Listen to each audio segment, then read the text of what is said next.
An artist and filmmaker who grew up in Burnaby has turned the lens on her family's story. Adhel Arop was born in the Kakuma refugee camp in Kenya, and she immigrated to Canada when she was just 4 years old. And in her documentary, Who Am I?, she shares how she found out her mother was a child soldier in Sudan. Here, Adele's Aunt Helena described the violence of their childhood.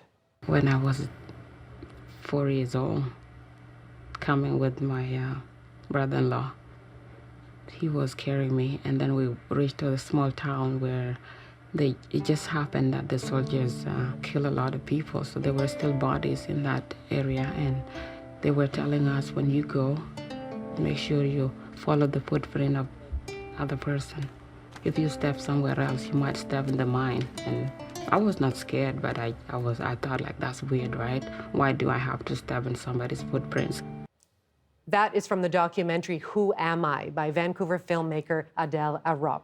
The film premiered last year. It's already won some awards, and it's going to be screened again August 27th at Work Lab on Venables. And Adhel Arop is with us now. Hello there. Hi, Gloria. Now, why was it important to you, Adhel, to tell this story? The story was important to me because I wanted people to have an understanding of where I come from, and to have an idea of the stories that you carry with you when you leave a country and you become displaced. I grew up pretty much being called a refugee and an immigrant, and I always felt bad about where I came from. And through creating this story and through understanding my mom's past, I was able to have a solid sense of self. And knowing my history and knowing where I came from really helped me feel stable in my day-to-day life. Yeah, well, it's interesting. It's sort of your own exploration of identity through your family's history as well. And I know you've had a chance, Adhel, to work with children. So how do you approach these issues of identity when you're doing that? We run workshops.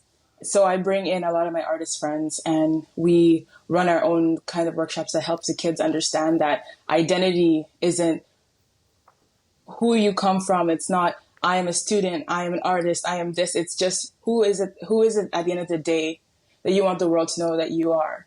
And it can be endless. And I always tell the children that there are many paths that you're going to take in this world. And they're not always going to be linear, and they're not always going to match your friends. But knowing that you can do it and having a sense of self and understanding that from you to your goal, it's going to be difficult, but at least you're doing what you want.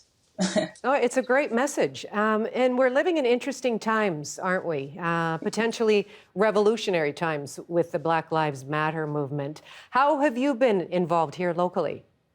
I was at a lot of these rallies performing. So I'm a slam poet. I used to do professionally in high school, and I've been doing photography. And so I would go to these rallies and just take pictures because I wanted to provide another lens to view what this movement was about. And so a lot of my images were going all over the internet because I was taking images of Black men in tears, holding each other and hugging each other at a rally. And so I wanted people to understand that there is a deeper message, and that rally isn't about anger, but it was about understanding. I wanted people to be educated on the experiences that people from the diaspora face on a day-to-day basis. And so I just wanted to provide my voice and my eyes so that people could have another lens to see this movement through. And congratulations on maintaining your focus there when you had a visitor in there waving at you just now. When we're talking about Black Lives Matter and that moment when you're on the stage, I just want to show everyone a little bit of what you experienced when you performed along with some Indigenous artists. My heart once skipped a beat when I looked across the crowd and I saw faces. Some resembled mine, others far beyond me. At which point will I exist? At which point will my suffering mean something to someone? I can't anymore. For my breath forgets to beat. I can't even remember. At which point did I start existing and my pain leaving me? Why is suffering the lullaby that puts me to sleep every night? Oh, hey, yo. Wow, there's a lot of emotion in those rallies. What was going through your mind? My mind, that's a really good question. In that moment, I felt unity.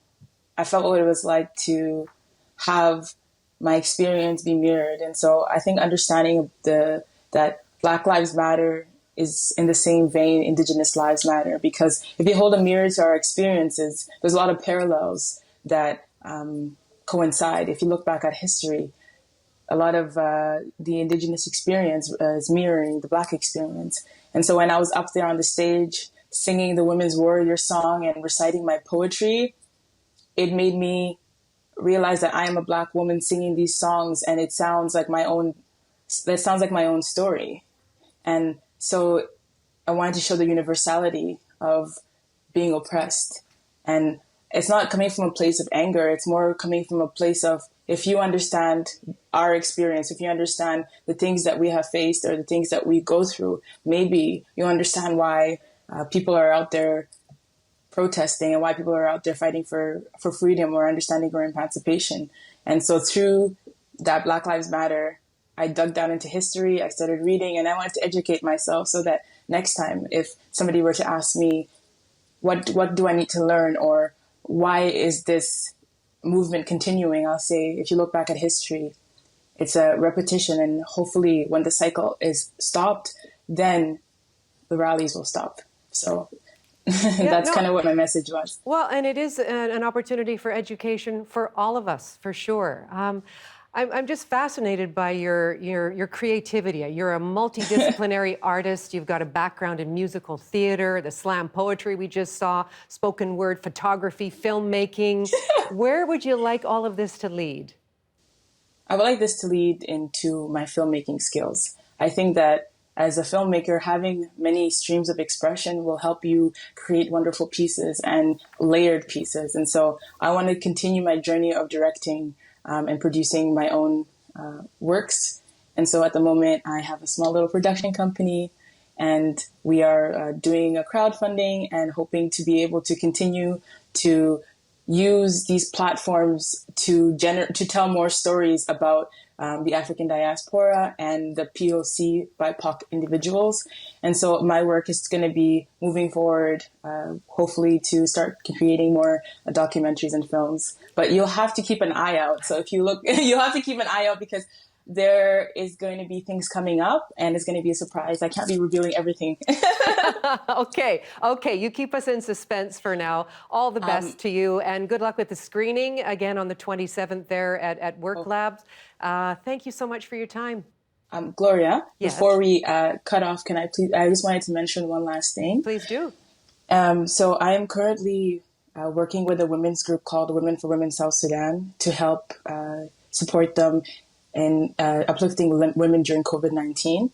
And so at the moment, we are hoping to do a phase 1 project to support the women of South Sudan. We were meeting over COVID-19 over Skype, and we were asking the women the things that they were needing in order to get their supplies that they need. And so if you go on the website and see the Adhel Productions, there will be going to be more information provided. But I just wanted you to know that I hope that with the work that I'm doing is going to also uplift and support the women of South Sudan.